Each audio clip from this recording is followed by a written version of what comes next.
முதல்வர் ஸ்டாலின் ஊரக வளர்ச்சி மற்றும் ஊராட்சித்துறை அலுவலர்களின் பயன்பாட்டிற்காக 17 கோடியே 65 லட்சம் ரூபாய் மதிப்பிலான 198 வாகனங்களை வழங்கிடும் வகையில் அவ்வாகனங்களுக்கான சேவையினை கொடியசைத்து தொடங்கி வைக்கிறார். அந்த காட்சிகளை பார்க்கலாம்.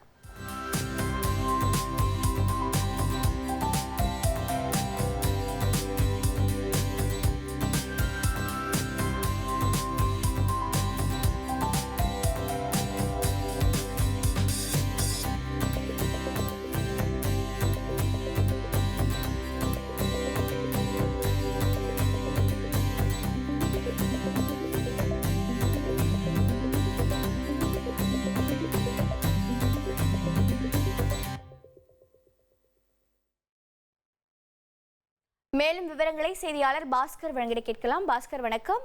முதலமைச்சர் பங்கேற்கக்கூடிய நிகழ்ச்சி எவ்வாறு நடைபெற்று வருகிறது? இதனால் எத்தனை பொதுமக்கள் பயன்பெற இருக்கிறார்கள்?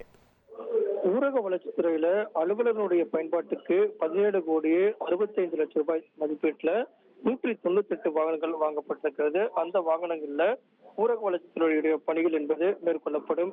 வீடு சமத்துவபுரம் உள்ளிட்ட பல்வேறு விதமான ஊரக வளர்ச்சி சார்பாக கிராமப்புற மேம்பாடு, உட்கட்டமைப்பு, இதற்குடைய பயன்பாட்டுக்காக இந்த அதிகாரிகள் நேரடியாக சென்று கலாய்வு மேற்கொள்வார்கள். அந்த வகையில் தான் இந்த 198 வாகனங்கள் ஊரக வளர்ச்சித்துறைக்கு வழங்கப்பட்டிருக்கிறது.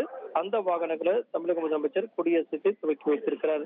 அதைத் தொடர்ந்து தமிழ் வளர்ச்சித்துறையில பணிகள் தொடர்ந்து மேற்கொள்ளப்படுவதற்காக 2 கோடியே 15 லட்சம் ரூபாய்க்கான காசோலையை தமிழ் வளர்ச்சி கழகத்துடைய தலைவரிடம் தற்போது தமிழக முதலமைச்சர் வழங்கியிருக்கிறார்.